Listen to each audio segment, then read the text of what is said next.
118 స్థానాలకు సంబంధించి ఈ రోజు టీడీపీ అధినేత నారా చంద్రబాబు నాయుడు 94 స్థానాలు ప్రకటించారు. అదేవిధంగా పొత్తులో భాగంగా జనసేనకు 24 సీట్లనైతే కేటాయించడం జరిగింది. ఇదే అంశానికి సంబంధించిన పూర్తి సమాచారాన్ని మా ప్రతినిధి ఏడుకొండలు లైవ్ లో అందిస్తారు. ఏడుకొండలు.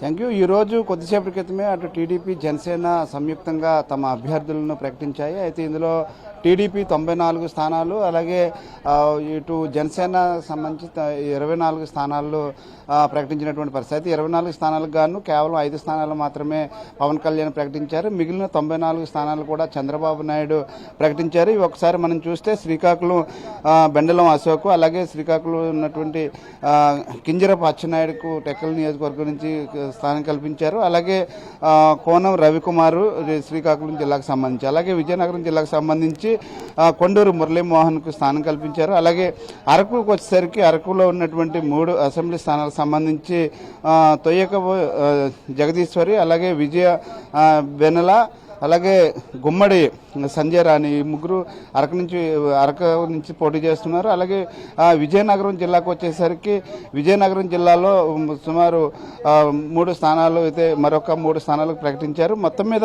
చూస్తే మొదటి నుంచి ఇచ్చాపురం, టెక్కలి, ఆమదల వలస, రాజాం, కురుపం, అలాగే Parvathipuram, Saluru, Bobbili, Gajapathi Nagaram, Vizianagaram, Visakhapatnam east, Visakhapatnam west, Araku valley ఎస్టీకి కేటాయించారు. అలాగే పాయకరావుపేట ఎస్సీకి కేటాయించారు. అలాగే నర్సీపట్నం, తుని, పెద్దాపురం, అనపర్తి, ముమ్మిడివరం, గన్నవరం, కొత్తపేట, మండపేట, రాజమండ్రి సిటీ, అలాగే జగ్గంపేట, ఆచంట, అంటే ఈ పశ్చిమ గోదావరి జిల్లాకు వచ్చేసరికి ఆచంట, పాలకొల్లు, ఉండి, తణుకు ఇప్పుడు సీట్లు అయితే టీడీపీ ప్రకటించింది. అలాగే ఏలూరు జిల్లాకు వచ్చేసరికి ఏలూరు, చింతలపూడి ప్రకటించడం జరిగింది. అలాగే ఇటు ఏలూరు జిల్లాలోనే తిరువూరు, నూజివీడుని కూడా ప్రకటించడం జరిగింది. అటు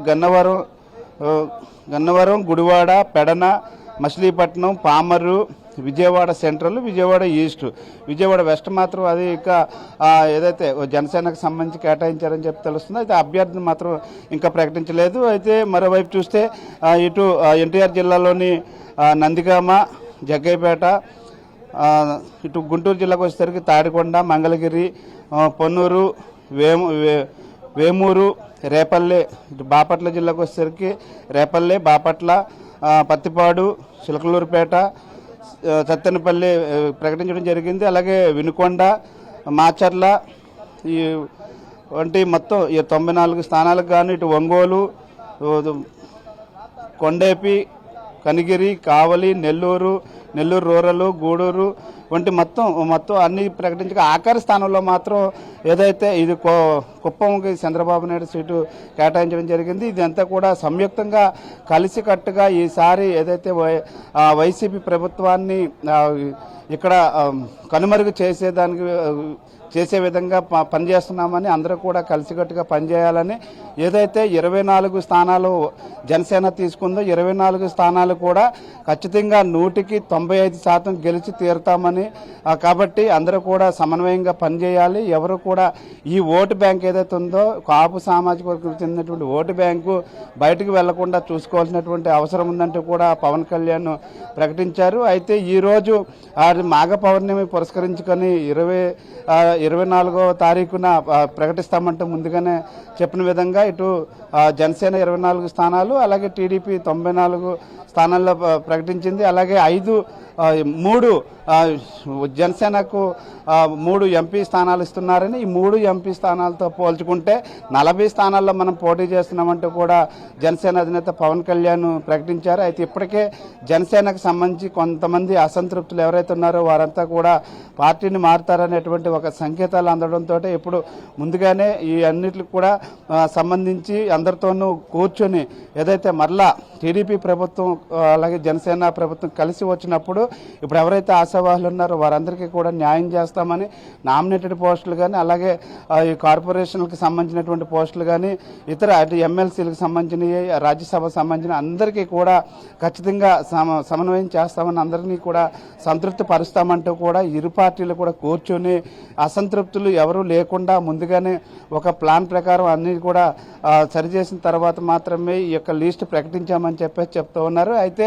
ప్రస్తుతానికి ఏదైతే అసంతృప్తులు ఉన్నారో అసంతృప్తులను బుజ్జగించేటువంటి పనిలో కూడా పార్టీ పెద్దలు నిమగ్నమయ్యారు. ఖచ్చితంగా టీడీపీ జనసేన కలిసి ఈ వైసీపీ ప్రభుత్వాన్ని కూలదొయ్యాలి. అంటే ముఖ్యంగా ఆంధ్రప్రదేశ్ భవిష్యత్తును దృష్టిలో పెట్టుకుని అందరూ కలిసికట్టుగా పనిచేయాలంటూ కూడా ఇటు జనసేన అధినేత పవన్ కళ్యాణ్ గారిని అటు నారా చంద్రబాబు నాయుడు గారిని పిలుపునిచ్చారు. ముఖ్యంగా ఏదైతే రేపు పార్టీ గెలిచిన తర్వాత పార్టీని నమ్ముకున్నటువంటి ప్రతి ఒక్కరికి కూడా ఖచ్చితంగా న్యాయం చేస్తామంటూ కూడా చెప్పినటువంటి పరిస్థితి. అయితే ఈ బుజ్జగింపులు ఎంతవరకు సత్ఫలితాలను ఇస్తాయనేది మాత్రం వేచి చూడాలి. ఇప్పటికే అటు టీడీపీ నుంచి కానీ ఇటు జనసేన నుంచి కానీ అసంతృప్తులు బయటకు వస్తున్నట్లుగా తెలుస్తుంది. 94 ఇప్పుడు ప్రకటించారు. మరొక మిగిలినటువంటి స్థానాలు ఏవైతే ఉన్నాయో మరికొద్ది రోజుల్లో 2-3 జాబితాల్లో విడుదల చేస్తామని చెప్తున్నారు. ముఖ్యంగా టీడీపీకి సంబంధించి ఎవరైతే సిట్టింగ్ ఎమ్మెల్యేలు ఉన్నారో సిట్టింగ్ ఎమ్మెల్యేలకు సంబంధించి ఒక్కరి పేరు కూడా ఇక్కడ రాకపోవడంతో ఇప్పుడు టీడీపీలో సీనియర్ నాయకులంతా కూడా ఇప్పుడు డైలామాలో పడినటువంటి పరిస్థితి. అయినప్పటికీ కూడా ఎవరికి కూడా ఎటువంటి అన్యాయం జరగదంటూ కూడా ఇప్పుడు ఇరు వర్గాలకు చెందినటువంటి పెద్దలైతే చెప్తున్నటువంటి పరిస్థితి కనిపిస్తుంది. ఏదేమైనప్పటికీ కూడా టీడీపీ ఇప్పుడు ఏదైతే తొలి జాబితా 118 సీట్లతో ప్రకటించిందో ఇప్పుడు ఈ వైసీపీ ఎత్తుగడ ఏ విధంగా వేస్తుందని చూడాలి. ఇప్పటికే వైసీపీలో ఇంకా కొంతమంది ఏదైతే అసంతృప్తులు ఇటు టీడీపీకి వెళ్ళిపోతారనేటువంటి ఒక అనుమానంతో ఇప్పుడు వారు ప్రకటించలేదు. దీనిపైన ఇప్పుడు వైసీపీ ఏ విధంగా ముందుకెళ్తుందని చూడాలి. మొత్తం మీద టీడీపీ జనసేన సంయుక్తంగా 118 స్థానాలు ఈరోజు ప్రకటించడం. అయితే అసంతృప్తులు ఎంతమంది బయటపడతారనేది వేచి చూడాలి. Right, thank you Yedukondalu.